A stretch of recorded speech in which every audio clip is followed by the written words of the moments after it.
இன்றைக்கு திமுக ஆட்சியை செய்து ஒரு குடும்ப ஆட்சி, வாரிசு அரசியல். இந்த தேர்தலில் அதுக்கு முற்றுப்புள்ளி வைப்பீர்களா? குடும்ப ஆட்சி தேவையா?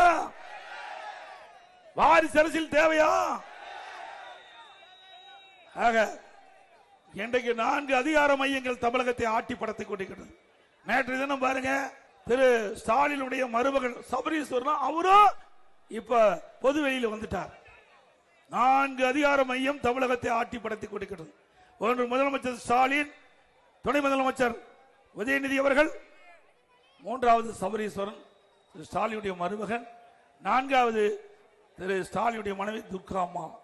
4 பேர் தமிழகத்திலே கூறு போட்டு தமிழகத்தை ஆட்டி படத்திக் கொண்டிருக்கின்றார். இந்த தேர்தல் அதுக்கு முற்றுப்புள்ளி வைப்பீங்களா? இப்படிப்பட்ட குடும்பம் அதிகாரத்தை செலுத்துவது ஏற்றுக்கொள்ள முடியுமா?